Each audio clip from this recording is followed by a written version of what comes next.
E sejam muito bem-vindos a mais um episódio do Pod Plástico. Aqui a gente conversa com especialistas para separar ciência de narrativa, principalmente quando o assunto envolve materiais, sustentabilidade, embalagens e tecnologia. Hoje nós vamos falar sobre um tema que está no centro de muitas discussões ambientais, as embalagens. Existe uma ideia muito popular hoje que o melhor para o meio ambiente seria reduzir ou até eliminar as embalagens. Mas pouca gente percebe uma coisa muito importante. Sem embalagens eficientes, milhões de toneladas de alimentos seriam desperdiçadas todos os anos ou todos os dias.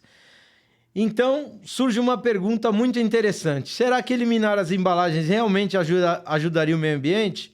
Ou poderíamos acabar criando um problema ambiental ainda maior? E para conversar sobre isso, tenho a honra de receber aqui um dos maiores especialistas em engenharia de embalagens no Brasil. Nosso convidado é o professor Antônio Cabral, coordenador de pós-graduação de engenharia de embalagens no Instituto Mauá de Tecnologia, doutor pela USP, com formação internacional em ciência dos alimentos e uma carreira dedicada ao desenvolvimento e evolução das embalagens. Recentemente recebeu um dos maiores e importantes reconhecimentos mundiais do setor, concedido pela Organização Mundial de Embalagens, uma premiação que reconhece profissionais que tiveram contribuição relevante para o avanço da engenharia de embalagens no mundo. Professor Antônio Cabral, seja muito bem-vindo ao Pod Plástico e, por favor, se apresente. Em primeiro lugar, eu quero agradecer o convite. É fantástico poder participar, poder discutir um assunto tão assim, importante, tão empolgante, né? Apaixonante. Vamos usar essa palavra que é melhor. Bom, eu costumo dizer assim, meu nome é Antônio Cabral, eu tenho uma carreira focada em embalagem e trabalhei muito tempo em indústria de alimentos, ajudei a montar o Itaú lá nas priscas eras de 1970, alguma coisa nesse nível. Portanto, eu nasci faz tempo. Quem nasce faz tempo tem muita história para contar. Muita história. Trabalhei em algumas multinacionais, exemplo, Best Foods, Bunge, Unilever. E desde 1989, olha, começando a falar de tempo aqui de novo, eu estou na Mauá, né, como professor da Mauá. Eu sempre acreditei que a gente tem que ter pelo menos duas oportunidades, tentar levar uma carreira dupla, no sentido de ter o lado prático, que é a empresa, e uma chamadinha para o lado teórico, até meio provocativo, que é o lado acadêmico. Eu fiz isso. Aí chega um momento que a indústria olha para você e fala: parabéns, você completou tanto tempo, tchau, vai embora. Né? e eu fiquei na Mauá e continuo lá, mesmo depois da compulsória, como a gente fala, onde eu coordeno esse curso que tem há 28 anos. Portanto, é uma ideia que surgiu em 1996, 97, ficou realmente pronta, madura em 98, muita gente ajudou. Por essas pessoas, eu não vou citar nomes agora, a palavra que eu tenho é gratidão, e eu repito, cada vez que eu encontro com essas pessoas, eu falo gratidão. E a gente consegue formar pessoas no nível de pós-graduação. E é essa dica, quer dizer, você pega, a gente convida ou matricula as pessoas se matriculam com uma experiência violenta em embalagem, né? O cara, dia a dia deles. E aí a pessoa me pergunta muitas vezes: vai ter alguma admissão para eu fazer esse curso? Eu falo: cara, para! Vem aqui, Vem que você está pronto. Troca, porque você sabe muito de um mercado, mas tem gente que sabe mais do que você no outro mercado. Então, o nosso curso é um curso de troca. Né? E os professores? Algum professor com doutorado? Não. Eu quero professor com história para contar. Você vai lá, já falei, já te convidei. Por quê? Porque você tem história para contar. E é isso que é interessante para os alunos. Então, essa é a dinâmica. Então, falei muito, né? Falei do meu começo até agora, mas é isso aí. Então, professor, eu queria começar com uma frase que o senhor costuma usar nas suas aulas e palestras que eu acho fantástica. O senhor diz que embalagem não é simplesmente um recipiente. Embalagem é um sistema. E eu confesso que quando a gente ouve isso pela primeira vez, dá até um pequeno curto-circuito na cabeça, porque a maioria das pessoas enxerga a embalagem como apenas algo que envolve produto. Então, eu queria que o senhor explicasse para quem está nos assistindo, quando a engenharia de embalagens diz que embalagem é um sistema, o que exatamente isso significa? Nossa, a pergunta é boa e a resposta tem que ser. Vamos lá. A premissa básica desse nosso curso e a premissa básica do que eu penso, quer dizer, a gente tem que ter alguns conceitos sobre os quais repousa toda a nossa maneira de pensar. É que quase tudo no mundo é sistêmico, né? O exemplo de hoje é alguém bombardeou algum lugar e a nossa gasolina subiu. Quer dizer, Sim. sem que, enfim, do nada subiu, né? Teoricamente. Então, tudo é um sistema. Como tudo é um sistema, a embalagem também é. E ela começa com as duas questões básicas para você desenvolver qualquer embalagem, que é, primeira, o que o consumidor quer. Sim. Se você não sabe o que o consumidor quer... E a segunda é como o produto estraga. Porque se você sabe como ele estraga, você protege. E isso me leva a uma outra definição de sistema embalagem, já começo a falar agora, que vai a um filme que eu assisti muito tempo atrás, com o Kevin Costner e a Whitney Houston, que é O Guarda-Costas. Ah, assisti também. Então, ele só consegue proteger a moça depois que ele conhece toda a história dela. Então, não me venha com essa história de pega uma embalagem qualquer. Não, você tem que conhecer profundamente o seu produto para saber onde estraga. E aí, remetendo a isso que você falou, ao você fazer dessa forma, com uma preocupação ambiente, você evita dois tipos de perda. O primeiro é decorrente da superproteção da embalagem. Se eu não conheço como que um produto oxida, eu vou enfiar estrutura super pesada nele. Alumínio, o que você quiser. E às vezes não precisa. Então, o que eu estou fazendo? Eu estou desperdiçando o material. Por outro lado, se eu quiser fazer redução de custo não tão inteligente... Eu ponho material de menos. Eu estou pondo material de menos e eu estou perdendo o produto e perdendo a embalagem. Sim. Porque quando você perde o produto, você perde a embalagem. Essa é a dimensão exata da visão sistêmica. Quer dizer, eu só consigo saber se está exato ou não se eu conhecer como o produto estraga, e eu tenho que conhecer a cadeia produtiva, eu tenho que conhecer como funciona a fábrica, quanto eu perco na máquina, e aí vai. Por isso que é sistema, é tudo, desde o consumidor... Tem que entender se tem migração, se não tem migração.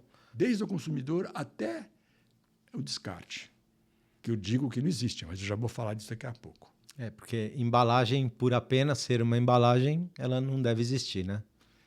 Até porque sem embalagem ninguém come, né?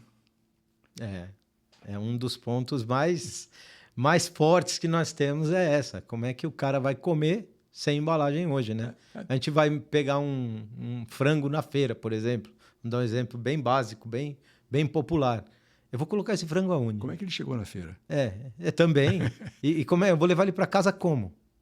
Eu vou embalar no jornal? Eu sou do tempo. Antigamente era, né? Era assim, né? Era. Cara, metia carne E no todo jornal. mundo comia com ele, com as letrinhas lá e estava tudo certo, né? E não sabia o que estava acontecendo. Hoje, com um monte de estudo que a gente tem, que eu costumo falar que a nossa vigilância sanitária é uma das mais chatas do mundo, né? Porque chata no bom sentido, né? Porque você vai aqui para o Peru, tem feira na rua, com tudo exposto na rua. Você vai no Chile, a mesma coisa. Você vai aqui perto, nos vizinhos, é tudo assim. Você vai para a Alemanha, o cara passa com 2 baldes de joelho de porco no meio da rua, com uma camisa regata, suando, e entra na cozinha e faz o joelho de porco, todo mundo come, ninguém fala nada. Então, aqui não, né? Aqui, se acontece um negócio desse, você chama a polícia na hora, né? Não, você não pode... Vamos lá, você colocou 2 exemplos, né? 3, considerando o Brasil, né? Vamos lá. Se você falou dos nossos vizinhos, eu não vou falar países, né?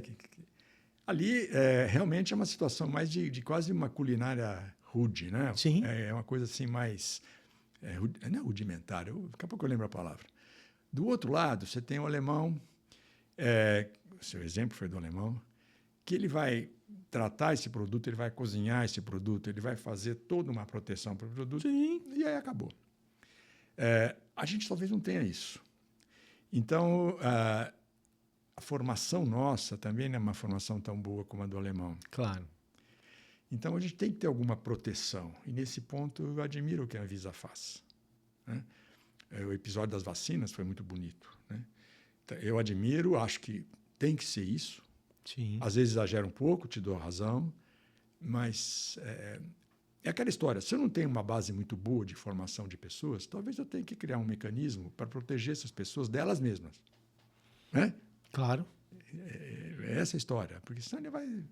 Se não tiver esse mecanismo, vai começar a ter um número maior assim, de episódios. E para reforçar o meu pensamento, você vê que a idade média do brasileiro vem crescendo, vem aumentando muito. Quer dizer, alguma coisa está funcionando. Claro, muitas coisas estão funcionando. Né? Eu costumo pensar desse jeito. Pode parecer simplista, mas... Não, mas é verdade mesmo. Mais. E eu falo, sempre que eu me refiro à embalagem, eu vejo a durabilidade dos produtos na prateleira, né? Então, seja ele congelado ou não. Antigamente, você comia muito mais coisa fresca do que hoje, e hoje, por estarem sendo produzidos em larga escala, eles ficaram mais acessíveis para todas as classes poderem consumir determinados produtos que antigamente talvez inacessíveis fossem, né? Tem o Brasil que nós conhecemos, o Brasil das grandes metrópoles, né? Sim. E o Brasil do interiorzão mesmo, que o boi está despendurado lá do cara. Sim, sim. Quer dizer, são dois Brasis diferentes, né? Mas o que a gente tem que pensar é que quanto mais, vamos dizer assim, urbano nós somos, mais cuidados tem que ter, né? Por quê? Porque você vai comprar uma embalagem num produto X, você vai deixar na sua casa e, de repente, a condição de estocagem, eu ponho na geladeira, não ponho na geladeira, quando você vê, perdeu, né? Sim. Puxa, passou a vida útil dele, né? Isso é outra discussão longa. Claro. Mas a gente precisa também tomar cuidado disso. Agora, quem está lá no interiorzão, o cara pegou, consumiu, que ele sabe que tem toda hora. Então, são dois Brasis diferentes. Lá no interiorzão, ele vai matar um frango, ele mata o frango e consome. Ele não vai matar 50 frangos para deixar guardado, né? Mata, come e vai. Estocagem de frango ao vivo, né? A vitrine dele é o quintal dele, né? Isso aí. É normal isso, mas nos grandes centros, do jeito que a gente tem, pensou uma embalagem aberta, principalmente depois da pandemia, a cultura mudou mais ainda, né? Antigamente a gente tinha tudo exposto com um paninho em cima, né? Hoje não vê mais dessa forma. Hoje está tudo embalado. O cara quer expor, ele põe numa embalagem, um bolo, por exemplo. Ele põe na embalagem de bolo e deixa o bolo exposto. Ou um doce, qualquer coisa, ele põe numa embalagem, a embalagem está fechada. Alguém passar do lado, espirrar, tossir, não vai contaminar o produto, né? É bonito isso. E fica bonito. Traz vida, né? E você se sente protegido, né? Eu vou fazer um pequeno parênteses. A gente sofre tanta agressão, né? Violência, saúde, tanta coisa, que quando você vê aqui, essa embalagem bonitinha, fala, pô, alguém pensou em mim. Não, é verdade mesmo. Não tem mosquito, não tem nada, sabe? E na conservação, assim, professor, que a gente fala dos produtos congelados, por exemplo, da proteína animal congelada, que ela tem proteína que dura 1 ano, tem proteína que dura até mais que 1 ano, né? Quando ela é congelada. Isso é o que conseguiu trazer acesso às classes C, D e E, né? Para os produtos. Isso foi por conta de um sistema de embalagem, né? Você percebe que quando você fala o sistema de embalagem, você está falando também a preservação. Pegar o teu exemplo. Qual a função da embalagem? Quer dizer, vamos colocar de outra forma. Quanto pesa a proteção da embalagem num produto congelado versus a proteção que a temperatura confere? A temperatura é muito mais importante nesse caso do que a embalagem. Sim. Quer dizer, se tiver oscilação de temperatura, o produto estragar, você vai falar a embalagem é ruim? Não. Mas a pessoa não vai saber que aquela estocagem foi falha, o caminhão, enfim, X. Quem está ali mostrando a cara que o produto não está bom é a embalagem. Então, você vai fazer as pessoas fazem esse tipo de associação. Quando você pensa sistema, você fala frio é mais importante. Sim. Né? Então, não vamos crucificar a embalagem por uma coisa que ela não é responsável. Então, isso é sistema. Né? Sim. É esse olhar... Na verdade, é um conjunto de coisas, né? A embalagem vai lá, faz uma embalagem com atmosfera modificada ou uma embalagem a vácuo, que ela tirou o oxigênio, não prolifera a bactéria e congela. É isso aí. Aí pronto, melhorou, já está tudo certo. Agora existe uma etiqueta, existe uma empresa que tem uma etiqueta que coloca ela na caixa. Se a caixa perder temperatura, ela fala, perdeu temperatura. Isso já existe. Isso é legal. Isso já existe. Isso é legal. Até fiz um podcast com ele aqui e ele mostrou essa etiqueta. Essa etiqueta é fantástica. Então, vamos lá. Só para te provocar, né? Os meus alunos falam, pô, você gosta de provocar. Sim, o que eu vou dizer agora não representa necessariamente a minha opinião, mas sim uma incontrolável vontade de ser do contra, né? Que é aquela história de provocar. Vamos provocar. Essa etiqueta que você falou, que registra o que aconteceu, ela é utilíssima para o consumidor. Sim. Mas ela é uma autópsia. Sim. Ela não é uma biópsia. Sim. É verdade. Entende? É verdade. É muito legal como segurança, e se todos puderem... Não é pré, pós, né? Agora, o uso ideal dela é o seguinte, toda a cadeia produtiva, todo o sistema tem que tomar cuidado para que essa etiqueta chegue na mesa do consumidor... Íntegra. Entendeu? É só para dizer, não, você está com febre. Pô, e daí? Né? Então, é esse olhar sistêmico que eu acho legal. E a etiqueta é sensacional para isso. É ótima. Mas, né, a provocação, você tem que olhar o todo. Tem que olhar o todo, com certeza. Isso é visão sistêmica. É que normalmente dentro das indústrias eles têm rigorosos processos e são rigorosos mesmo, a gente conhece como é muito rigoroso. Tem gente que nem imagina o quão... Eu falo chato no bom sentido, né? Mas o quão chato é para você acessar uma indústria dessa, né? Porque o controle é muito grande. Saiu dali, sai no caminhão frigorífico e dali vai até...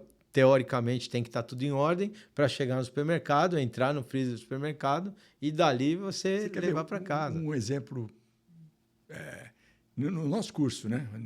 O nosso curso tem o seguinte, a gente faz, as aulas são segunda-feira à noite pelo Teams e os sábados pela manhã híbrido, né? Presencial, vai quem quer e transmite pelo Teams também. E uma vez por mês a gente faz aquilo que a gente chama de imersão, né? O semestre passado foi materiais. Então, nós somos fábrica de material de embalagem, fábrica de vidro, fábrica de lata, fomos na Gonçalves, enfim. E é genial, porque o aluno está vendo aquilo, né? Agora, nós não conseguimos visitar nenhuma indústria de alimentos, nenhuma indústria farmacêutica. Caramba! Não deixa entrar. E está certo. Vai entrar 20 marmanjos lá, 20 pessoas. Que cuidado que você vai ter? Não... Você passeia ao longo, você fica vendo de longe, aí já não é a mesma coisa. Você vai numa fábrica dessas de embalagem, o cara mostra, esse aqui é o equipamento, aqui ele aperta, aqui ele imprime, aqui ele controla, aqui ele tira a amostra. Põe o dedo aí para você ver o que acontece. Né? Isso para reforçar esse cuidado que você diz que as empresas têm, e tem que ter mesmo, e é correto. Então, muitas vezes, quando a discussão pública simplifica, dizendo apenas que a embalagem gera resíduo, na verdade, ela está ignorando todo o sistema técnico que existe por trás disso, correto? Sim. Viver mata, né? Viver mata. Então, a gente gera resíduo. Né? Tem duas... Eu falei da minha premissa básica, que embalagem é sistema, né? Sim. E eu tenho 2 mantras, né? Alinhado com isso aí, que toda embalagem gera resíduo. O primeiro mantra, você vai dar risada, é de um desenho animado, do Mowgli, o Menino Lobo, que o urso fica cantando o necessário, somente o necessário, porque o extraordinário é demais. Sim. Essa é a base da economia circular. Né? Quer dizer, eu não preciso circular, eu preciso evitar jogar fora. E aí vem a fala do Luc Ferry, ou Luc Ferry, em francês, não sei como, que ele diz que a natureza não tem lixeira. Portanto, se eu usar apenas o necessário, eu não tenho o que descartar. Exato. Né? Mas isso é uma mudança de cabeça muito grande. Vai ter sempre resíduo. E a gente vai ter que ter esse resíduo, esse descarte, ou essa disposição, eu não gosto de descarte, essa disposição de uma maneira inteligente. No caso do plástico, por exemplo, é um crime você jogar isso fora. É absolutamente um crime. Um dia desses, um aluno me falou assim, faz algum tempo, na época que surgiu o pau do canudinho, né? A briga do canudinho, o canudinho. Ele falou, pô, o canudinho não serve para nada, todo mundo joga fora. Eu falei, então, pega um copinho, você quer de vidro? Pega de vidro. Né? Põe 5 ml de gasolina ali dentro. Isso. Agora vai jogar na areia da praia. Ou não, custa dinheiro. Então, cara, Né? você está jogando uma coisa que você pode usar. Né? Então, entende? É um descarte que não deveria existir, né? É essa visão. Eu brinco muito com isso aqui, né? Isso aqui, por exemplo, essa nota aqui foi a nota que deu mais certo no Brasil. Sim. Foi a nota de R$10, que ela era de plástico. Sim. Só que isso aqui foi impedido na época de ser produzido em larga escala por falta de tecnologia que produzisse em larga escala. Pelo menos foi essa a explicação que eu escutei. Mas eu já falo diferente, que ela foi extraída do mercado porque deu certo, porque é difícil de falsificar. Aí nós temos o dinheiro inglês. Há quantos anos ele é de plástico? Já achou alguma nota dessa no chão? Eu nunca achei. Então, você pega aqui a Libra, eu nunca vi uma Libra jogada no chão. O dinheiro do Chile. Aí nós temos o dinheiro do Paraguai. Todo mundo usando plástico e ninguém acha essas notas no chão. Então, não acha por quê? Não acha porque tem valor. E a embalagem, ela tem o seu valor também. Lógico. Né? Se o cara juntar bastante, tem valor. Lógico. É que às vezes para mim, para outra pessoa, talvez aquele valor não seja um valor agradável para eu juntar, mas se eu colocar no local correto, descartar de maneira correta, vai fazer dinheiro para alguém, né? Aquilo leva renda para a vida de alguém. Você sabe que eu falei para você, como eu nasci faz tempo, eu tenho história para contar. Sim. A gente estava ajudando uma empresa faz tempo isso. A reduzir o descarte de embalagem junto da linha de invase. Né? Cara, o operador ia jogando tudo fora ali. Né? Mal olhava e jogava fora. Aí eu estava ali, porque eu estava na empresa e tal. Eu falei, preciso ensinar esse cara a fazer alguma coisa. Não é possível, né? Que isso vá pro lixo. O que eu vou fazer? Aí alguém deu a ideia, eu copiei e falei, onde é que ele está pondo isso? Num sacão plástico? Tá, me dá um saco plástico vazio aqui. Né? A gente abriu o saco, foi, dá uma nota aqui, acho que a nota era 50, sei lá quanto que era. Eu pus a nota no saco plástico e grampeei, o cara falou, por que você está fazendo isso? Não, eu estou fazendo exatamente o que você está fazendo.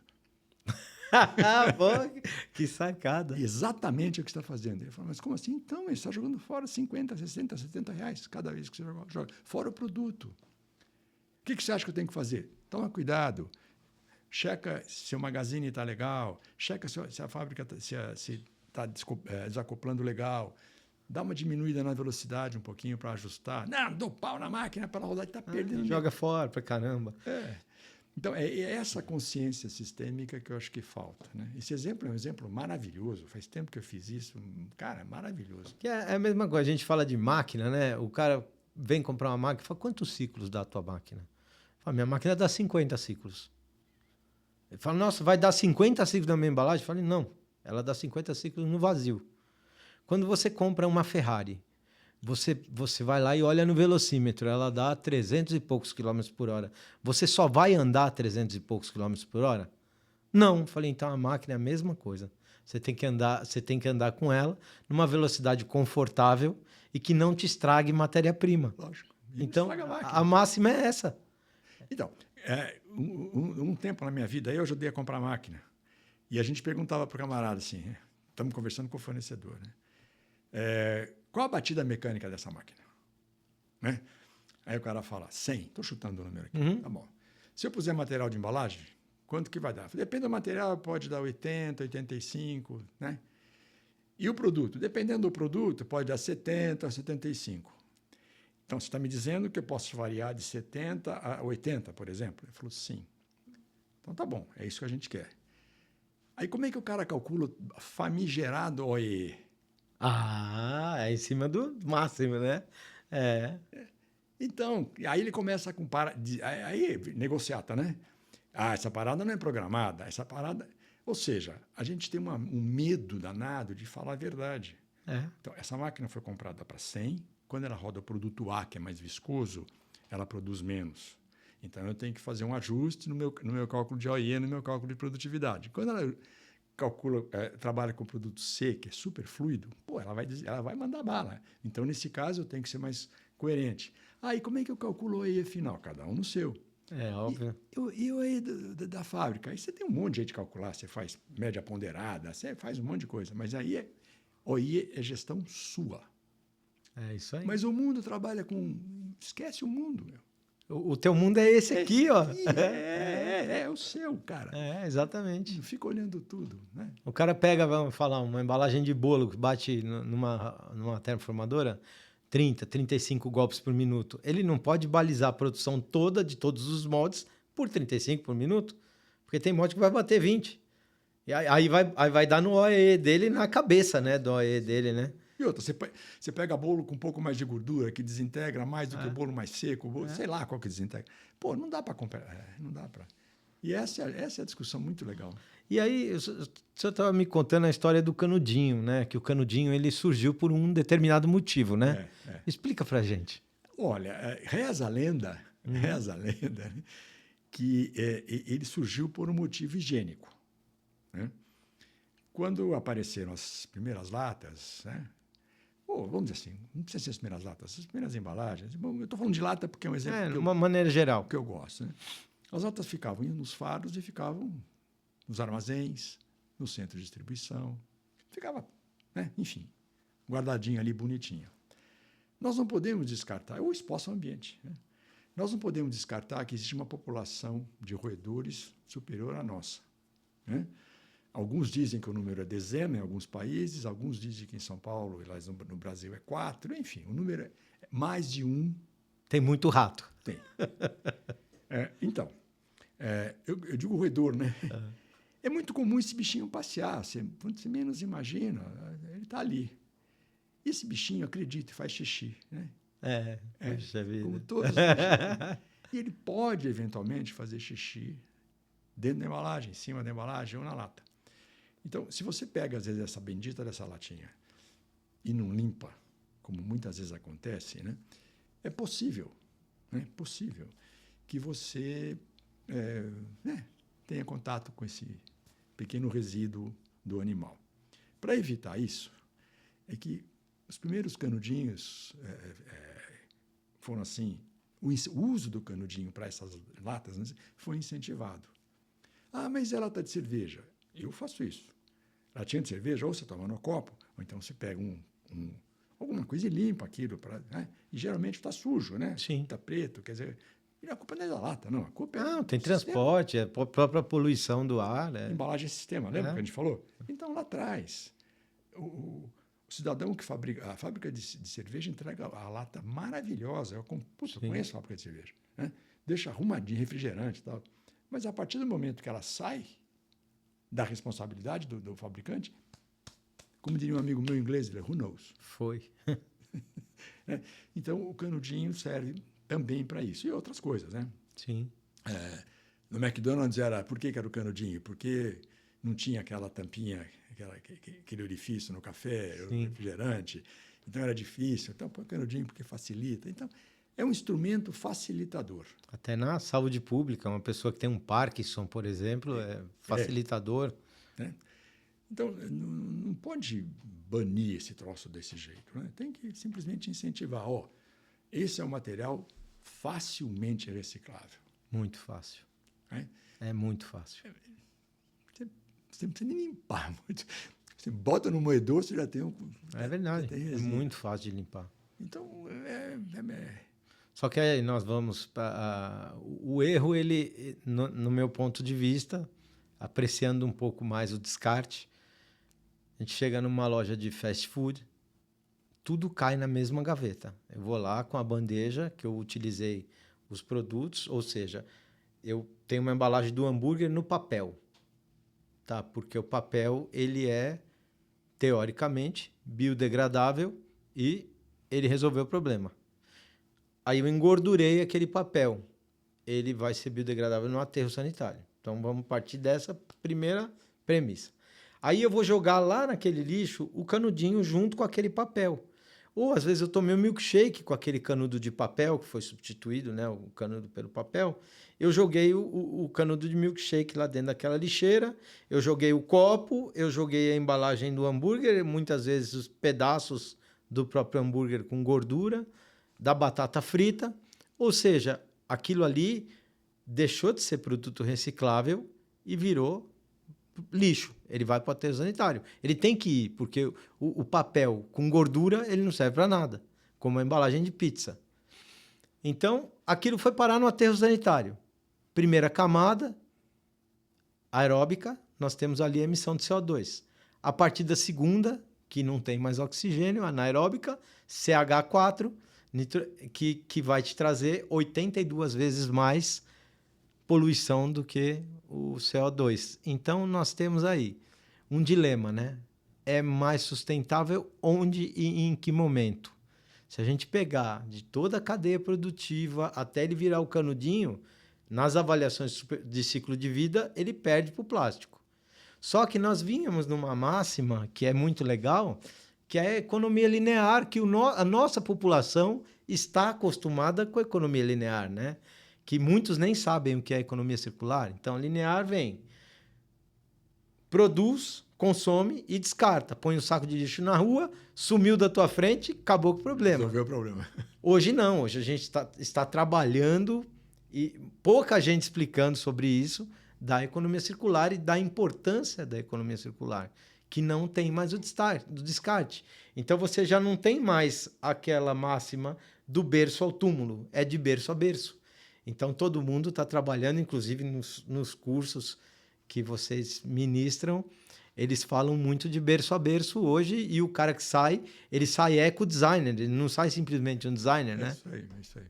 Então, você fez um desenho muito legal de tudo, né? Quer dizer, é muito legal.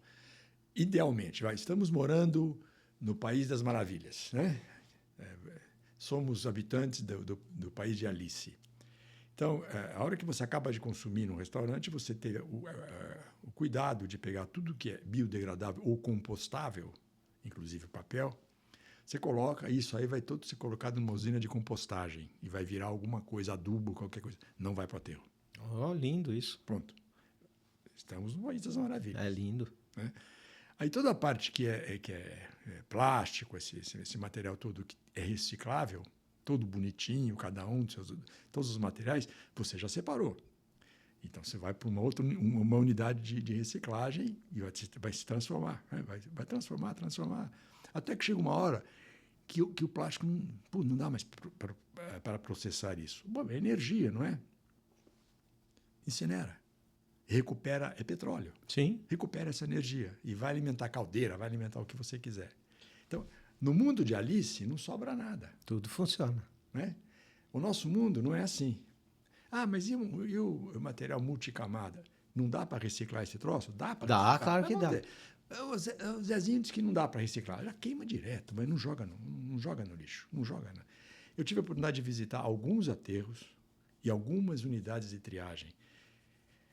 É triste. Né? Eu já fui também. Tem passeador de embalagem. Você já viu passeador de embalagem? O cara joga um monte de coisa lá, passeia, não serve para nada, joga, vai para o aterro. Né? Então, é um negócio muito sério nisso tudo. Então, no mundo de Alice é esse aí, não tem descarte. No nosso mundo, é isso que acabou de contar. Mistura tudo e dane-se. Né? Que é o que existem muitas pessoas fazendo um movimento para que isso não aconteça. Né? Então, aí a gente chega na história do banimento, que nós temos lá um PL, que é o PL 2524, que ele leva o nome de PL da economia circular. Aí, quando você lê o PL por inteiro, na segunda página do PL, já fala em banimento e pedido de prisão para quem produzir plástico. Então, aí o senhor que vive a vida com embalagem, a sua vida é embalagem, sempre foi. Fala para mim, se o plástico acaba hoje, o que acontece? Em primeiro lugar, você falou senhor para mim. Desculpa. Eu fico, salve. Isso é uma brincadeira que eu faço legal. Sem embalagem, ninguém come.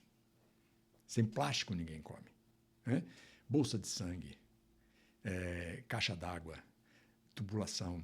Isso para não falar de embalagem, falar de plástico. Toda a proteção.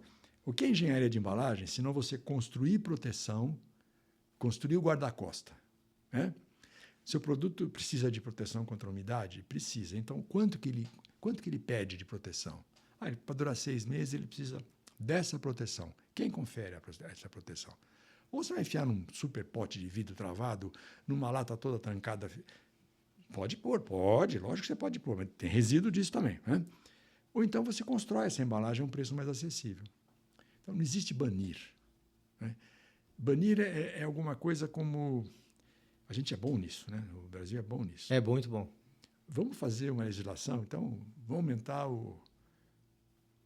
aumentar o tempo de prisão do cara para, sei lá, para quantos anos. Meu, não é por aí. Não. Nós cometemos um erro. Não quero entrar nisso dessa forma, mas eu vou entrar nisso dessa forma. Né? Nós cometemos um erro histórico no Brasil. O colégio da minha vida é um colégio técnico. Sim. Né?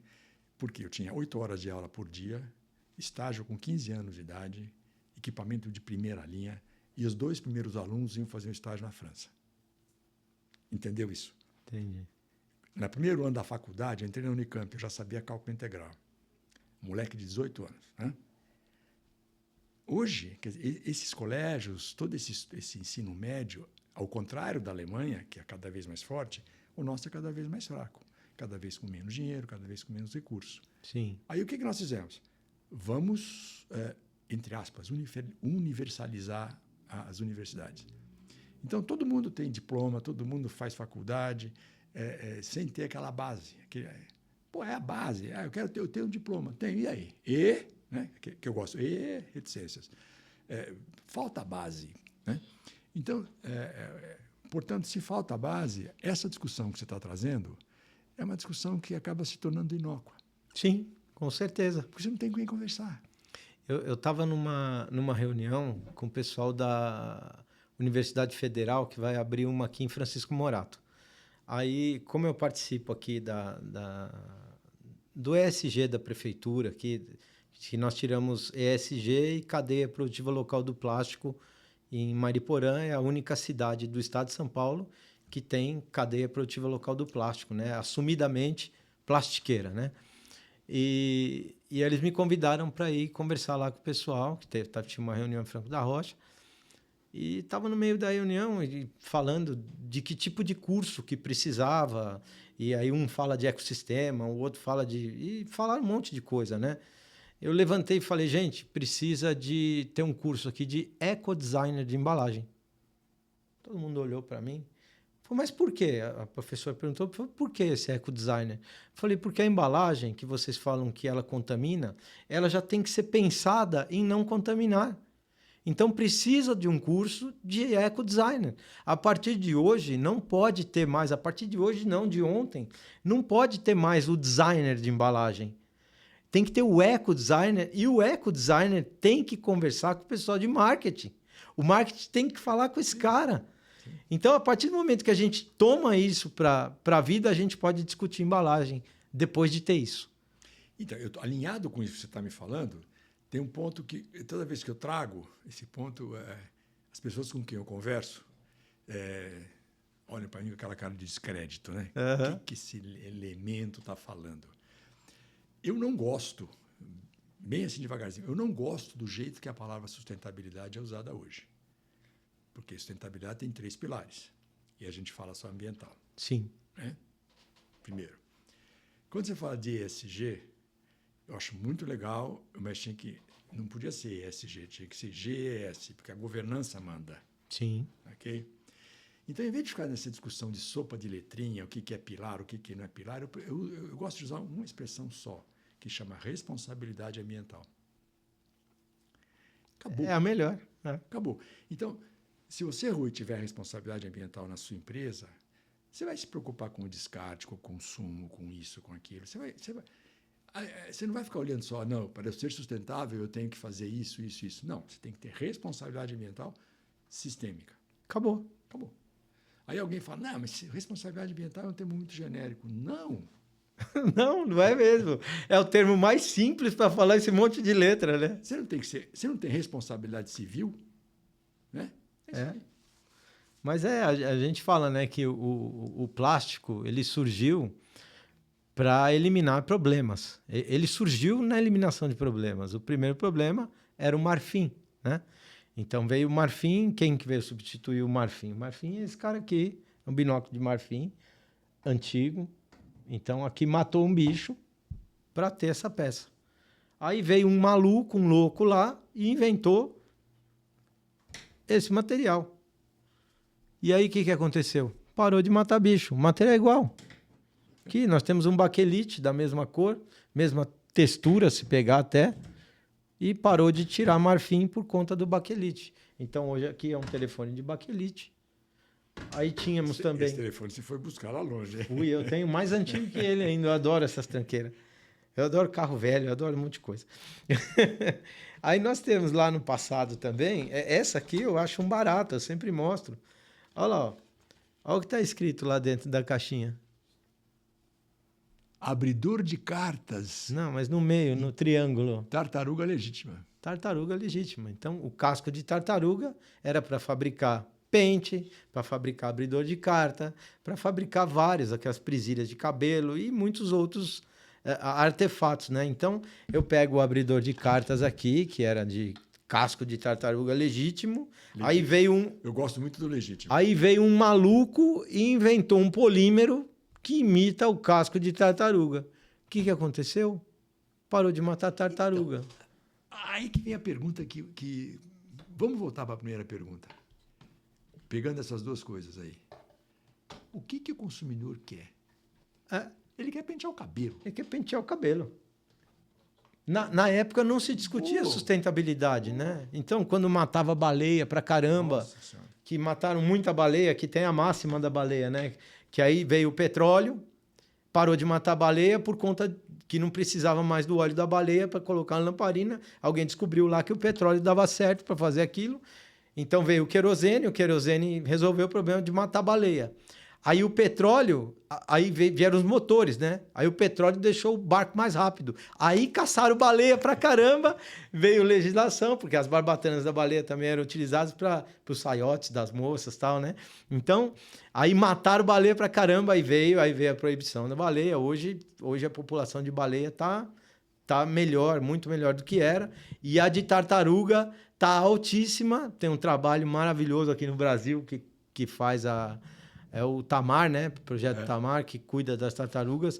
E então, hoje tem superpopulação de tartaruga. Mas se tivesse matando ainda para fazer esses produtos, talvez não teria. Talvez já teriam sido extintas. E muitos outros materiais, né? Como a gente vem com a sacola de plástico. O Steve Tullin, quando ele fez a sacola de plástico, ele andava com uma no bolso. Então, conta a história que ele andava com uma no bolso, ele desdobrava, usava a sacolinha, dobrava, punha no bolso, usava, desdobrava, punha no bolso. Então, ele inventou a sacola para essa aplicação, porque ele viu aquele problema ambiental de retirada de árvore para caramba, para fazer papel. Ele falou, não, pô, pega um produto dobrável, fácil de carregar, e saiu a sacola para resolver um problema ambiental lá no passado. E dali para frente só vieram desenvolvendo polímeros cada vez mais eficientes e, obviamente, os polímeros nunca precisaram de propaganda para ser vendido. Eu nunca vi uma propaganda na TV falando de polímero. Então, os polímeros vieram substituindo alguns produtos, como o metal, como o vidro, como o papel. E isso gerou um grande problema. De uns 10 anos para cá, gerou um problema imenso, porque a quantidade vai subindo, porque o produto para muitas coisas é melhor e para outras não. Por exemplo, a embalagem de pizza. Como é que eu vou embalar pizza no plástico? Não dá. Não dá certo. Já tentamos 200 modelos, não dá certo. Mas ela dá certo no papel. Então, papel para pizza é ótimo. Isso aí. Como embalagem secundária, o que é melhor que o papel? Nada. Uma caixa para colocar as coisas dentro, para organizar, colocar no caminhão, fazer cubagem. A caixa de papelão é espetacular. Agora, para a embalagem primária, a maioria delas, em contato com o alimento, o plástico se comporta muito melhor. E o senhor pode falar disso muito melhor que eu, né? Lógico que vamos dizer assim, existe uma série de testes a Anvisa faz, recomenda, que são as provas de exceção. Você consegue ver exatamente que tipo de material que pode eventualmente migrar. E se você fizer uma análise do plástico e você descobrir pequenos compostos A, B e C, você entra no site do NIST, que é o National Institute of Standards and Technology, você coloca lá o seu print do espectrão de massa, e ele fala, isso aqui tem tanta possibilidade de ser esse material que é inócuo. Esse material é GRAS, que é Generally Recognized as Safe.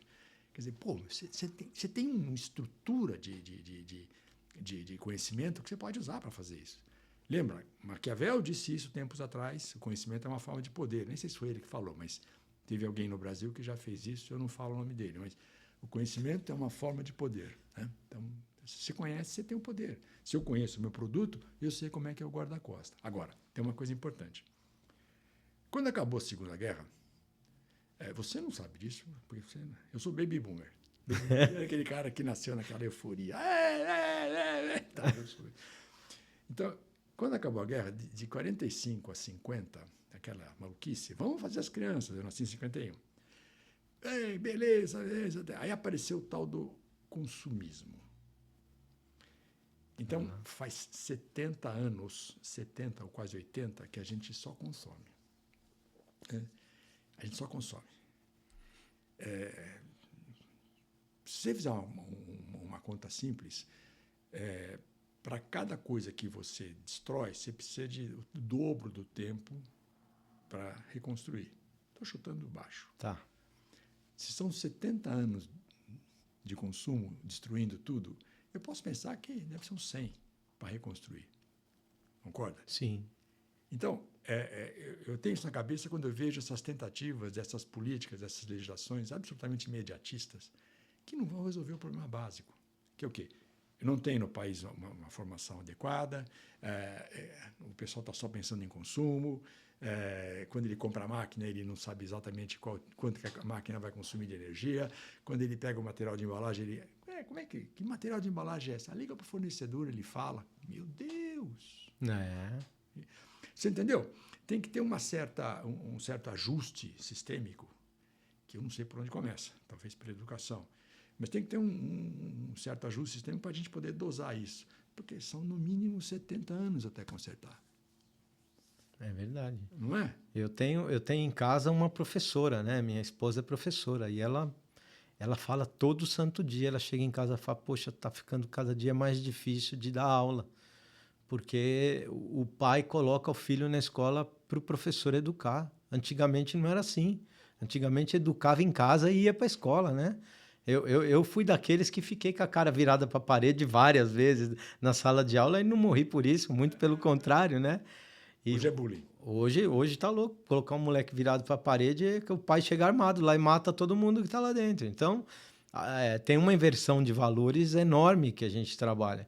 Então, o nosso Instituto Sou do Plástico, que a gente está trabalhando com educação ambiental, mostrando circularidade de produtos para as crianças e para os nossos jovens, os adolescentes, é mais nessa pegada de conscientização mesmo. Olha, isso aqui pode gerar renda, isso aqui pode se transformar num outro produto. O que você está ouvindo não é bem isso, presta atenção.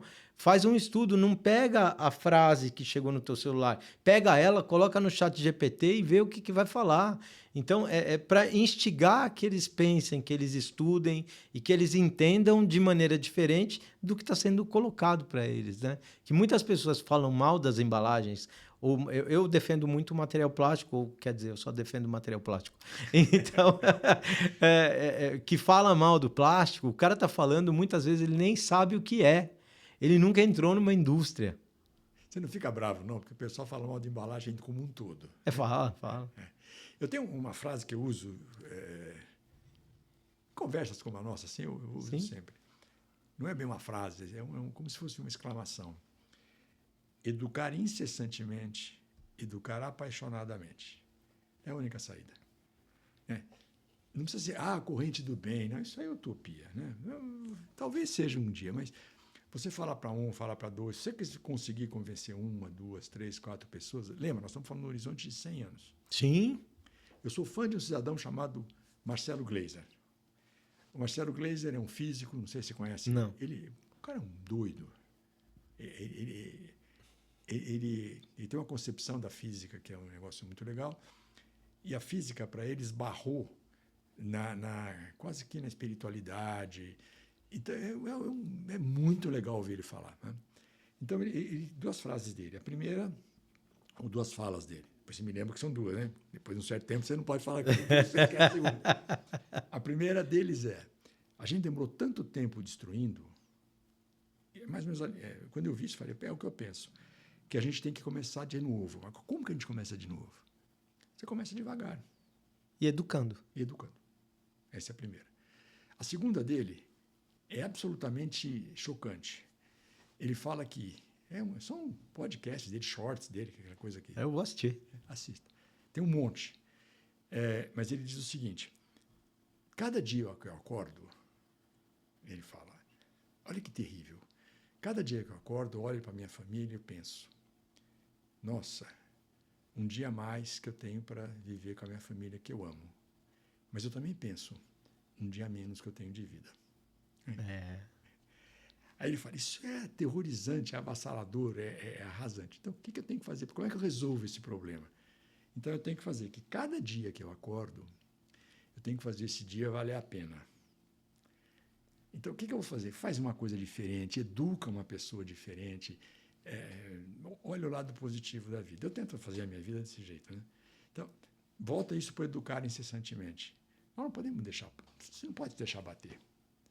Você não pode. Você tem que ser... Que signo que você é? Oi. Câncer. Eu sou taurino. Eu não sou teimoso. Teimoso é o cara que teima comigo.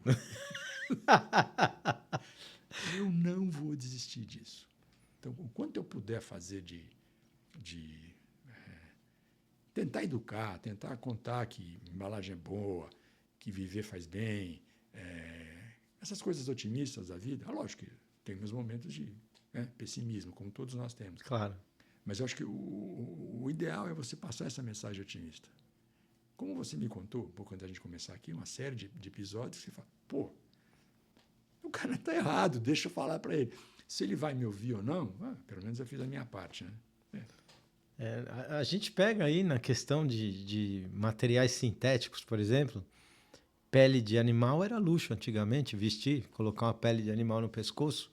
Hoje é impensado, é material sintético. Porque nem tem tanto mais animal. Então, aí vem a questão do plantio das árvores no Brasil, que essa é uma que eu falo sempre. A sustentabilidade é tudo aquilo que já foi falado. Mas quando a gente fala de um produto biodegradável, eu pego um produto, coloco ele na rua e falo, ô fulano, isso aqui, ó, biodegradável. O que é biodegradável? Biodegradável degrada no ambiente, né? É o primeiro pensamento, é esse. Ah, legal, tá bom. O cara abre e joga no chão. Eu incitei ele a jogar no chão, quando eu falei que aquilo é biodegradável. Então, beleza, papel é biodegradável? Então posso amassar o saquinho e jogar no chão? Não, ele entope bueiro também. E aí a gente volta lá para a cadeia do início da cadeia do papel. O início da cadeia do papel. As árvores que fazem papel, elas são brasileiras? Elas são da nossa fauna, da nossa flora? Não. Então, isso aí é uma discussão longa, né? Absolutamente não. Elas não são daqui. Então, a adaptação delas aqui, ela foi feita a fórceps. Então, tem muita coisa que é feita no mundo que eu admiro, né? Você pegar o Sebastião Salgado, que recebeu um pedaço de terra que era absolutamente deserto, quase deserto, e replantou tudo aquilo. Você já viu a história dele? Não. Sebastião Salgado é um fotógrafo famoso. Procurou. Vou procurar. O cara arrumou aquele negócio e fala, meu Deus, que primor. Como era, como é. Quer dizer, então, o que vem na cabeça? É possível. É possível. Você vai na história ver alguns árabes estão fazendo isso. O cara é projeto inicial, mas o que eles estão fazendo? Eles estão puxando água do mar com tubulação subterrânea para não evaporar, né? A gente bota o ar livre para secar tudo no meio do caminho. Sim. Põe-se, sei lá, 1.000 quilômetros, de a cada 100 ou 150, eles põem uma estação de dessalinização, né? E aí, o que eles estão fazendo? Tentando replantar, ou tentando transformar pequenos desertos em pequenos oásis, e aí a coisa colocar. Não é? Maravilhoso. Procura como é que é? Tubulação subterrânea num dos países árabes, buscando água do mar. É muito legal. Então, dá para fazer, só que demora tempo. Claro, nós temos aqui, no Brasil, nós temos um exemplo disso que é maravilhoso. A gente pega ali Petrolina. Petrolina é sertão pernambucano. Ali é sertão. Tá bom, mas peraí. O cara fez uns aquedutos ali, rodando água para tudo que é lugar. A nossa maior plantação de uva, a produção de uva do país, está lá. E são as melhores uvas. Então, o que eu vou falar agora não representa necessariamente a minha opinião, mas uma incontrolável vontade de ser do contra. Claro. Nós tivemos há uns 6, 7 anos, eu era o coordenador, eu atuava como coordenador do curso de engenharia de produção da Mauá. Então, tinha uma vez por ano uma reunião de coordenadores de curso. E uma vez foram fazer em Petrolina. Eu falei, cara, eu quero ver como é que é, quero ver. Eu já tinha uma impressão complicada do Rio São Francisco, porque uma vez, um pouco antes, eu tinha viajado com a minha mulher e eu fui ver a foz do São Francisco, que ela estava meio seca. Uhum. A gente jantou, comeu, almoçou no restaurante ali, o cara falou, já foi maior aqui, tal. Enfim, não vem ao caso, né? Embora tenha me deixado preocupado. Sim. Aí nós fomos lá, jantar fluvial. Eu quero. Né? E o barquinho ficava dando volta. A gente estava no barquinho, dava dando volta. Aí eu perguntei lá para o marinheiro no rioeiro, ali, por que não anda? Ele falou, porque está seco. Está seco. Eu falei, por que está seco? Ele falou, olha amanhã de manhã, você vai ver que não tem uma fila de caminhões ali no rio, do lado do rio. O caminhão parava, sugava com uma bombinha 20 mil litros de água e levava para dentro. Mais 20 mil água. Imparável, uma fila imensa. Então, Petrolina é maravilhoso. A gente tem um aeroporto para mandar uva para lá, mas nós estamos destruindo isso também. Eu vi. Ninguém me contou. A do caminhão não vi. Eu vi. Eu vi os canais de água que passam dentro das fazendas. Maravilhoso. Mas para que você vai fazer isso com o caminhão? Para que você vai secar? Para que você vai fazer um canal? O que os árabes me mostraram com essa história da água é que quando você tira água de um lugar para mandar para o outro, especialmente se é muito seco o ambiente, se é muito sol, faz tubo fechado, não faz canal aberto. Porque você faz canal aberto, evapora. E você chega lá sem água. Aí você seca o rio e não chega lá. Mas essa lógica é importantíssima. Não, é mesmo. E é tudo a céu aberto. Todas as passagens de água. Eu achei muito interessante, porque aquilo ali, quem pensava que ia dar uva no lugar daquele, né? Mas aquilo é maravilhoso. Mas, tá ali do ladinho, né? Não, é pertinho. É tudo pertinho. É pertinho. Então, eu gosto muito desses exemplos. Petrolina, para mim, é um negócio maravilhoso. Eu acho fantástico. E tem até música do Gil, né? Juazeiro e Petrolina, né? Mas é um negócio... É maravilhoso. E mostra como a gente consegue, entre aspas, domar a natureza. Sim. Isso, mais a história dos árabes, mais o Sebastião Salgado. Quer dizer, dá para ser otimista, né? Dá, claro que dá. Começar. Claro que dá, só começar. Vamos voltar no tema da embalagem. Então, a gente falou de Petrolina produz uva, uva leva embalagem, e a embalagem leva produto. E vamos lá. Antigamente... Avião, o que é? Avião não é uma embalagem de pessoas? Avião é uma embalagem de pessoas. E hoje o peixinho do avião é polímero, né? Então a gente vamos lá para Petrolina. Antigamente, as uvas eram em engradado de madeira. E as uvas estavam embaixo, normalmente elas estragavam, né? Hoje elas são particionadas em embalagens de 250, 500 e 1 quilo. Então, se estraga muito menos e se conserva por muito mais tempo do que eu tirar e colocar numa caixa de madeira, por conta até de oxigenação, de um monte de coisa, né? Que aí o senhor conhece muito melhor do que eu. Ali a embalagem se faz necessária. Então, mas vamos entender, pegando a sua fala, por que a uva que estava naquela caixinha de madeira estragava? Embaixo? Primeiro porque quando o peso, né? Matou aí. Então, por mais que ela esteja blocada na caixa, aquele bloco de uvas ali dentro, quer dizer, se você não proteger legal, se bem que a madeira você vai fazer uma caixinha bonitinha, tal, mas aquele próprio bloco de uva embaixo de um caminhão... Batendo, né?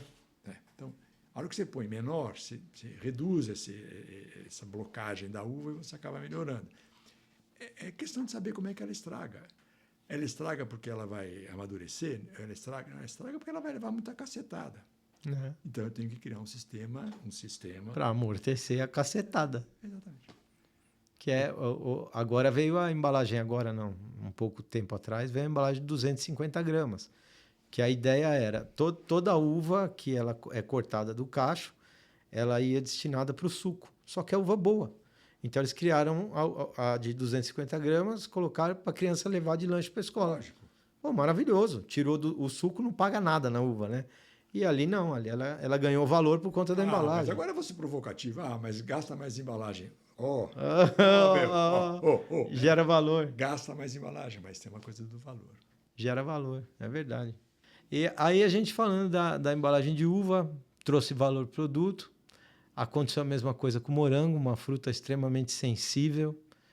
E as embalagens, ela vem na parte do alimento, principalmente do alimento, diminuindo a questão do impacto, melhorando a vida útil do alimento, com embalagens controladas por gases ou por retirada de gases. As matérias-primas elas vêm se aprimorando cada vez mais.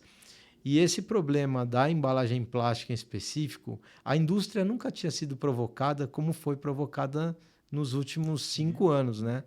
Então a gente vê um movimento muito grande hoje da indústria correndo atrás para que se torne circular. E aí nós temos muitos lugares, muitas empresas correndo atrás disso. Isso é fantástico. Você vê o que a Ambipar está fazendo, o que muitas empresas estão fazendo em cima da economia circular. Voltaram os olhos para as cooperativas, voltaram os olhos para os catadores, que é muito mais do que justo, porque se não tivesse catador, não tinha economia circular.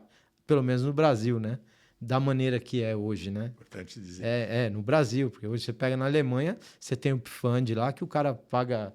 É €1 a garrafa, ele paga 1,25, 25 é do Pfand. Devolveu, ótimo. Não devolveu, perdeu 25. Né? Isso funciona, porque onde dói mais no ser humano é o bolso, né? É o lugar que mais dói, né? Então, mas olha o que você falou aqui, como é importante. Nós estamos criando um sistema de economia circular baseado na pobreza. Sim. Eu não gosto disso. Não, é óbvio que está do jeito errado, mas é a maneira que está sendo criado, né? Então, por que eu não gosto disso? Quer dizer, é o que tem que fazer, né? Lembra, 50, 60 anos. Sim. Então, nós vamos fazer isso por mais uns 10, 20 anos, até que, de alguma forma, nós vamos consertar. Né? Não tem outra saída agora. Tem que fazer. Né? Tem que dar comida, tem que fazer essas pessoas comerem, blá, blá, blá, blá, blá. Então, tem que ser assim. Mas só que nós estamos aproveitando o nosso lixo. Nós estamos criando uma civilização, uma cultura de retirada de lixo, que não deveria ser lixo. Para. Ele deveria ser tratado como resíduo, não como lixo. Se eu parar Alguém já me falou isso, eu achei absolutamente aterrador, assustador. Quando a gente parar de jogar as coisas no chão, ainda tem... Você já ouviu falar de waste mining? Não. A gente vai explorar a riqueza que tem nos aterros sanitários. Não é triste? É triste. Não deveria ter nem nada. O aterro sanitário, ele representaria hoje 20% do que é produzido, deveria ir para aterro sanitário, o resto não, né? Sabe como é que está no mundo? Nos Estados Unidos tem cemitério de avião. Você sabia disso? Tem. No Chile tem cemitério de roupa. Isso eu não sabia. No Atacama. Lá no Atacama, aquele... Tá, verdade. Teve uma matéria enorme disso. Isso. Tanto nos Estados Unidos como no Brasil tem cemitério de automóveis. Mas a Porto Seguro está com uma... Fala o nome porque é bonito. Está com o nome de... Bateu o carro, deu perda total. A parte que não é perda, ele testa e vende como peça secundária, para não perder o carro, né? Sim. Então, a gente tem essa cultura de desperdício, de descarte. Isso vai demorar muito tempo para... No automóvel já está vindo um regramento, já está em vigência, que vai ter que colocar 30% no mínimo de reciclado no automóvel do automóvel, né? Então, a gente falou disso num podcast passado, que eu achei super interessante. E eles vão aumentando cada vez mais o nível de reciclado dentro do automóvel, porque é completamente factível. Então, e aí você tocou um assunto que agora eu vou te perguntar, certo? Essa coisa essa última legislação, eu não me lembro o número dela, termina em 88, qualquer coisa assim, acabou agora, obrigando as indústrias a ter uma quantidade de X de plástico reciclado nas suas embalagens. Isso foi decreto. Decreto. O número, se eu não me engano, é 22%, alguma coisa assim, ou 20%, 22%. É 22,5% a priori, e depois ele vai subindo. Então, se você tem uma embalagem primária que não pode ter reciclado, né? Como é que você faz? É a média das embalagens que você coloca. Né? Não, ela está fora. O que vai no alimento está fora. Isso, mas vamos levar no limite. Né? Como é que eu faço? Se do alimento está fora, se não estivesse fora, eu tenho que fazer uma média de essa embalagem tem muito, essa embalagem tem outro. Não aprova. Não aprova. Não aprova. Então, essa foi minha dúvida também. Tá? O Paulo veio aqui, nós fizemos um podcast e ele elucidou bastante esse tema para mim. O cara, por exemplo, o cara que faz o arroz, produtor do arroz, ele tem que fazer logística reversa do saco do arroz. Sim. Tá? Ele é obrigatório nesse decreto, ele tem que fazer logística reversa do arroz. Então, imagina que o arroz dele viaja para o país inteiro. Como que ele vai fazer a logística reversa? Eu criei, agora eu falando com o meu pensamento, esse pensamento, pessoal, é meu, tá? Então, é dele. É meu. O que eu fiz? Eu gerei para você uma dificuldade, só que eu já estou te vendendo uma facilidade. Você pode comprar o crédito de reciclagem ou você pode pagar uma empresa para que faça esse trabalho para você. Então, já existem as empresas fazendo esse trabalho para você, que você pode comprar esse serviço e você pode comprar o crédito de reciclagem. Mas você mesmo que está produzindo arroz, que a embalagem foi sua? Não. Só que assim, a partir do momento, aí vem a minha provocação. Eu vou no supermercado e compro uma garrafa de água. Eu comprei só a água? Lógico que não. Eu comprei a garrafa. Eu sei que a garrafa polui? Sei. Então, a partir dessa informação que eu recebi, eu tenho que saber o que fazer com ela. No Japão, o japonês sai de casa com o bentô dele e volta para casa com o bentô dele e lava para colocar no resíduo reciclável. Então, você falou uma coisa. O consumidor sabe que a embalagem polui? Ficou faltando uma frase. Ele sabe que a embalagem polui se eles jogarem inadequadamente fora. Exato. Se for descartado incorretamente. Então, é esse tipo de coisa que a gente está lutando pra caramba para levar para as escolas, que é para entender que aquilo polui e que aquilo é sua responsabilidade. Se você destinar para o local correto, não polui. Muito pelo contrário, gera renda, gera valor, gera um monte de coisa. Até o momento em que o pilar social da sustentabilidade no Brasil deixar de ser tão relevante como é. Né? Que nós acabamos de falar aqui. Sim, sim. Então, é um negócio... É bonito a gente incentivar esse tipo de coisa? Sim, é bonito. Mas é feio? Sim, também é feio. Né? Então, nós estamos sei lá, um momento assim, uma encruzilhada. O que nós vamos fazer para o futuro? Né? E quando eu vejo, por exemplo, algumas empresas, alguns municípios gastando uma grana preta para identificar ali na triagem qual que é um, qual que é outro, eu falo, meu Deus. Não é assim. Eu vejo a embalagem assim. Hoje, com tudo que está acontecendo com a embalagem, que tem projeto de lei escrito para tudo que é lado, e todos eles levam para o banimento da embalagem. Isso gera um problema de saúde, um problema social, gera inúmeros problemas. Você entende muito melhor do que eu disso, mas gera muito problema. Imagina a gente voltar isso para o automóvel. A gente sabe que tem milhares de acidentes de automóvel todos os dias. Vamos retirar as habilitações dos automóveis? Ou a gente vai criar uma regra para que aquilo consiga melhorar o nosso uso, a nossa experiência de andar de carro, ela seja melhor. Mas não se esqueça que para você dirigir um automóvel, você tem que ter uma CNH. Tem que ter a CNH, exato. Para você comprar uma embalagem, você não precisa. Exatamente. Mas muitas vezes a CNH para o cara não vale nada, porque faz tudo errado. Mas existe o regramento. Em tese tem um regramento. Tem o regramento. E aqui o regramento não foi construído. Então, só que o regramento, aí vem para a mesa, né? O regramento ele tem que ser construído por quem? Ele tem que ser construído por pessoas que entendam sobre, né? Tem que ter o mínimo conhecimento sobre o material que ele vai regrar. Isso tanto técnicos do governo quanto técnicos do lado de fora da indústria. Tem que se juntar. Eu não gosto de nada imposto, eu gosto de tudo construído. Tudo construído para mim, eu falo em construção, para mim já deu certo. Falo em imposição, para mim eu já penso que deu errado. Então eu sou meio cético em negócio de imposição de regra. E aí a gente constrói um regramento para material plástico com ONG na mesa? Desculpa, não.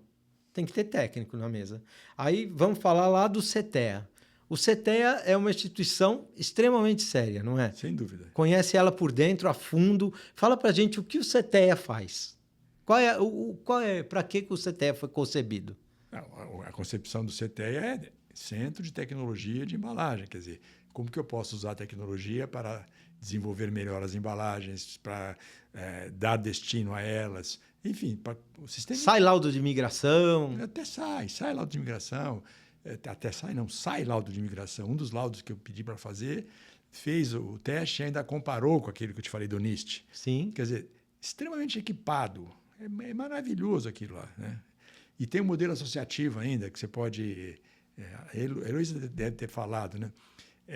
Você pode fazer uma associação com eles e depois o cara se reverte isso em análise. Quer dizer, é um modelo muito legal, né? Não sei se é tão bem usado como deveria, mas... Ela não falou disso. É uma instituição séria pra caramba, né? Sim. A gente sai do CETEA e vai para o Itaú. O Itaú é ali junto com o CETEA, O CETEA né? pertence ao Itaú, teoricamente. Então, o Itaú, ele abrange mais, né? Aí já abrange a parte de alimentação, tudo isso, né? O Itaú está aqui e o CETEA está aqui, de baixo. E aí a gente vai para a Anvisa.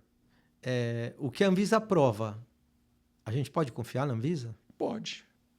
Essa é a pergunta da internet. Pode. Pode confiar na Anvisa? Pode. Poxa, mas a Anvisa, na época da pandemia... Cara, a gente está falando de um regramento porque está vindo muito médico falar mal de polímero, falar que dá um monte de problema. Eu não falo mal de medicamento para o rim. Exato. Eu não sei prescrever uma receita médica. Eu nem me arriscaria a falar para tomar um antibiótico tal, para doença tal, porque eu vou repetir uma frase que meu avô falava lá atrás, no tempo, que é uma frase meio perigosa, né? Na época tinha engraxates. Engraxate, ainda tem um pouco. Sim. Ele falava, não vá ao engraxate além da botina. É claro, é ótima. O que o cara sabia, o que o cara sabe é isso que ele vai fazer. A gente tem hoje uma campanha contra alimento ultraprocessado, uma campanha contra embalagem, Para, bicho, como diz Caipira, usando português bem claro. Para. Vamos, eu tenho uma provocação legal que eu faço na aula. O pessoal fica me olhando assim, né? Eu ponho a cara do Abujamra, que é o meu ídolo nesse negócio, construo a conversa durante 1 hora, contando o que é, que a gente passa fome. Aí eu termino, provocação final. Nós, humanos, passamos fome, desperdiçamos alimentos e geramos grande quantidade de lixo. Parafraseando Milor Fernandes, a humanidade não deu certo. Mas não é isso? É verdade. A gente passa fome, joga joga comida fora e gera lixo. Isso é básico. Então, de alguma forma, tem que arrumar isso. E no passado... Você tem que arrumar, eu tenho que arrumar, ajudar a arrumar. E no passado era diferente, né? No passado se formavam pequenos povoados, eles usavam o solo ali até onde dava, depois eles saíam dali, ia para outro lugar, e assim morria um monte de gente no meio do caminho por conta de não ter alimento, por conta de falta de proteção. Hoje nós estamos discutindo aí efeitos climáticos, aquecimento global, ninguém olha para a geração de gases, eles falam, mas não olham, é aquilo de falar olhando para o lado de cá. Então, a gente tem que entender na escala de materiais quais são os materiais necessários e quais não são necessários. Então, tem uma grande diferença. Se eu embalar, por exemplo, um pacote de arroz, se ele for feito de papel, sem nenhum tipo de plastificação ou de resina, o que vai acontecer com o arroz? Possivelmente ganhar umidade, possivelmente... Caruncho, umidade, vai então, dar um monte de problema, por isso né? que eu falo tanto... Vamos lá. Eu participei em 2014, 2015, muito de longe, né? Teve gente na Mauá que participou mais fortemente, do Plano Nacional de Manufatura Avançada. bonito. Não rodou muito, mas está lá. Em 2014, 2024, apareceu o Plano Nacional de Reindustrialização. A indústria de transformação participa de 10% no PIB só, é nada. Sim. Já foi 20, 25. Falta um Plano Nacional Estratégico de Embalagem. Falta mesmo. E aí, eu não sei, acho que eu devo ter falado aqui, mas eu falei para você, o que eu acho que pode acontecer com tanta discussão inócua, até, vamos dizer assim, agressiva demais a respeito do material de embalagem, eu vou buscar o Titanic. E eu fico imaginando os violinistas, um com um violininho de papel, outro com um violininho de lata, outro com um violininho de plástico, todo mundo morrendo. Ou seja, enquanto a gente não sentar todo mundo e disser assim, o que a gente precisa fazer? Não estou falando de aspectos econômicos, de Sim. esse pedaço é meu, esse pedaço é seu. Não estou falando disso. Estou falando de uma política técnica brasileira, estratégica brasileira, né? Que começa com embalagem e sistema. A gente passa fome, a gente não pode sobreviver, não pode despoluir o ambiente por conta da miséria. Como é que nós vamos fazer para atacar esse problema? E vamos fazer acontecer. Porque do plano de manufatura avançada, nada. Desse ambiente, coisa de reindustrialização, está começando.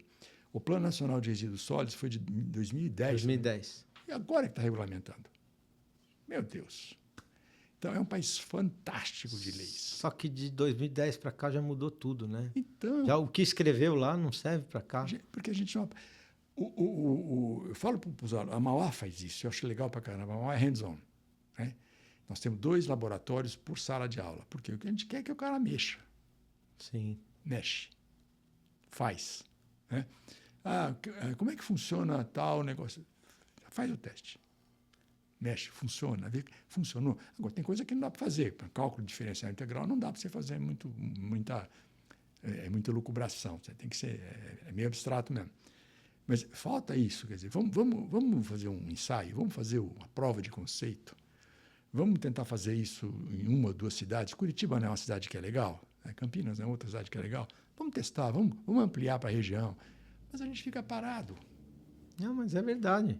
E a desenvoltura... Isso é utopia, tá? É utopia minha. Mas o que a gente traz de coisa nova todo dia, por estudos avançados que existem, cada dia você tem uma coisa que aumenta a vida útil daquele produto, que você leva para sua casa com mais segurança, brinquedos mais seguros. A gente tem tanta coisa hoje que, comparado com o século XIX, com o século XX, hoje é completamente diferente.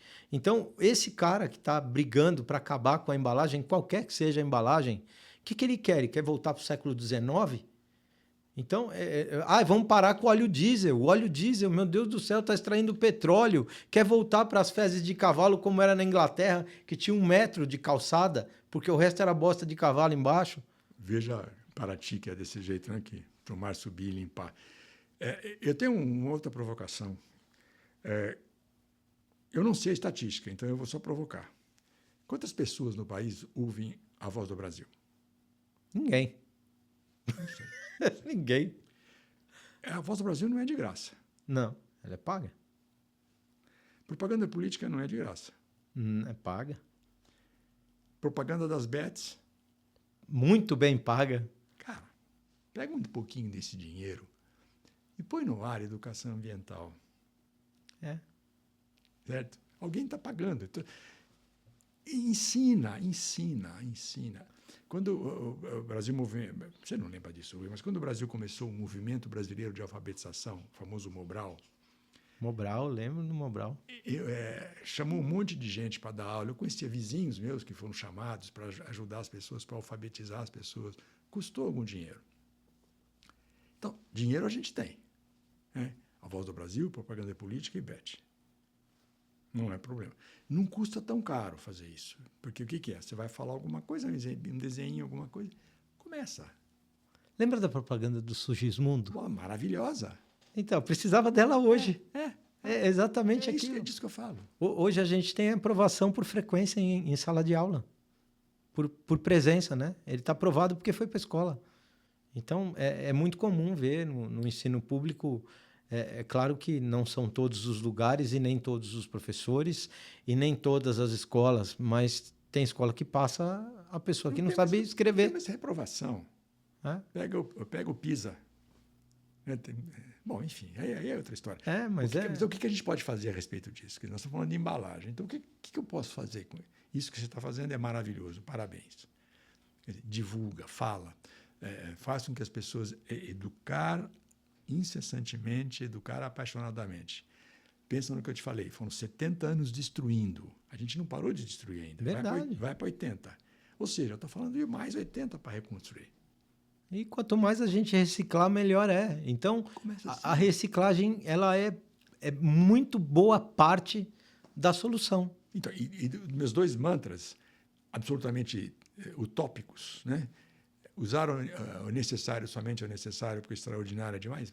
Vai uns 40 anos para começar isso, para chegar nisso. Sim. A natureza não tem lixeira? Uns 100. Mas eu não posso deixar de achar que isso é coisa... que é uma máxima, né? Que é alguma coisa que vai dar certo, que é factível. Que eu acredito. Né? É verdade. Aqui, a semana passada, nós fizemos uma reunião com a prefeitura. A prefeitura aqui é muito engajada nessa questão do setor do plástico por conta da CPL que foi tirada aqui do plástico. Então, nós fizemos uma reunião e estava na mesa todo mundo. Estava o prefeito na mesa, estava a secretária de Educação, estava o secretário de Desenvolvimento Econômico, o secretário do Meio Ambiente e o secretário da Cultura não estava nessa, mas ele participa. E os diretores de escola. Então, o que acontece nessas reuniões? O cara do meio ambiente, como é que eu posso contribuir? Pô, você consegue disponibilizar uma pessoa para dar uma aula de meio ambiente? Consigo. Putz, que legal. Então, a gente já tem aula de meio ambiente. Está inserido na grade curricular já a educação financeira? Tá. Dá para a gente converter ela, inserir esse material que a gente está coletando na educação financeira? Dá sim. Então, aí você vai melhorando, né? Você mexe com a autoestima da criança, você mexe com um monte de coisa, com pequenas coisas que depende aí, nesse caso, de vontade política. E o nosso prefeito aqui, eu falo sempre para ele, tá? Isso não é puxa-saquismo nem nada, mas eu falo, ele é um cara que tem uma visão diferente, uma visão holística na questão de educação ambiental das crianças. Isso é educação ambiental. E mais, eu já fiz isso, eu já tomei várias vezes não. Sabe aquele não assim? Doeu meu ouvido? Se precisar, eu cheguei em escola pública, eu venho aqui. Você não precisa me pagar nada. Eu só quero ter um cafezinho sem açúcar para tomar. E um pouquinho de água. Se não precisar, eu trago também. Mas eu venho 3, 4 vezes que você precisar para falar disso. Para falar de embalagem, da importância disso. Sabe quantas vezes alguém me chamou? Nunca. Como é que você acertou? Nunca. Então, aqui é diferente. Então, aproveita. E nós levamos para a feira do Sebrae, que o Sebrae é parceiro nosso no Instituto também, o Sebrae, o Senai. A gente tem bastante gente boa dentro do apoio do Instituto. Nós levamos para a feira do Sebrae o nosso jogo de equipamentos de economia circular do Instituto. Putz, foi um sucesso. E as cadeiras que estavam lá eram de papel. A gente estava dentro de uma área que predominantemente de papel. E foi um sucesso. As prefeituras vieram, olharam. O nosso secretário de Desenvolvimento Econômico comprou um stand, colocou lá dentro, levou a gente para mostrar. Nós fizemos uma palestra. Foi sensacional, porque as pessoas não imaginam que aquilo dá para reciclar daquela maneira. Então, é essa informação que você chegar na escola. Recicla, não joga fora, não joga no lixo, joga no reciclável, caramba. É isso aí. E é valor. Gerar valor. A tampinha, sabe quanto ela gera fazendo isso aqui? A tampinha solta, vendida para sucateiro, ela vale 2, tem época que 2,50 o quilo.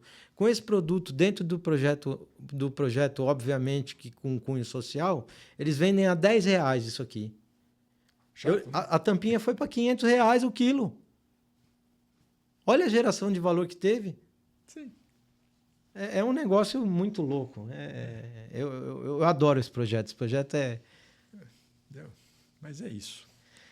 E aí a gente, se deixar aqui, a gente fica Vai falando, longe, né? vai longe, porque é muito assunto, tem muito tema, né, Mas você professor? conta comigo, se precisar de apoio, ou alguém que vai contar umas histórias A gente nos sempre eventos. precisa, o Instituto vai crescendo agora, a gente vai precisando de braço. Não há problema nenhum, eu adoro contar história, Ai, essas histórias.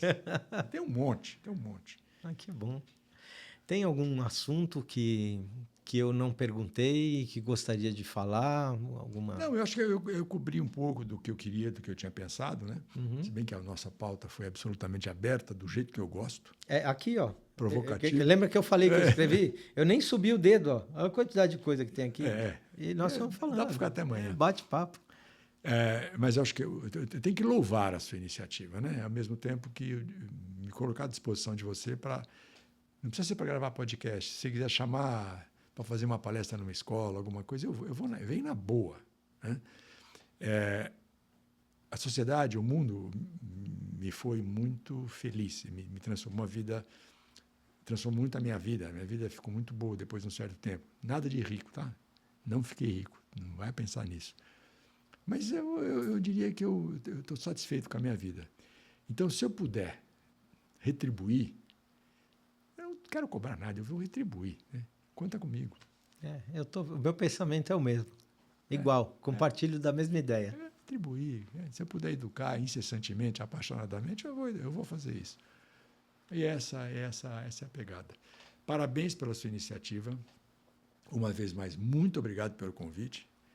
E você vai dar aula para a gente lá para contar boa parte dessas coisas, hein? Vamos trocar ideias, né? Livre, quer dizer... Eu sou um cara que eu saio de casa todo dia querendo aprender alguma coisa. É assim que tem que ser, cara. É assim. Eu não sei nada, hein? Você sabe, eu não sei nada, cara. O mundo é um negócio maluco, eu não sei nada. É maluco. É só para fechar, aí eu paro de falar. Tem duas coisas que a gente fala a gente fala numa aula, é visão interna e visão externa. Opa, chuva isso. Visão interna, tem um vídeo da visão da mão, você já viu isso? Não. Põe a mão, 22 centímetros. Aí o cara vai afundando, afundando, afundando, chega num quasar. Visão interna, o que é a minha mão.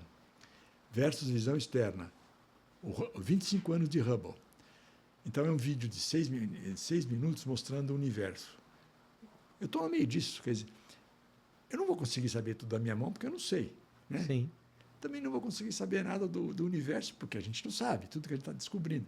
É esse o mundo que a gente está. Então, quanto mais eu puder receber contribuições para melhorar o que eu sei, contribuir para as pessoas, melhor. É isso mesmo. Eu compartilho do mesmo pensamento, eu penso da mesma forma. Eu sou muito grato por tudo que aconteceu comigo e a maneira que eu encontrei de retribuir é passar um pouco daquilo que eu aprendi e do que eu aprendo todos os dias com as pessoas que vêm aqui, com as pessoas que eu tenho contato. Todo dia a gente aprende alguma coisa. O cara que fala que eu já sei, esse cara já foi. Com certeza. Com certeza, deixa para lá. Mas, professor, muitíssimo obrigado por ter aceito o nosso convite. Um papo maravilhoso.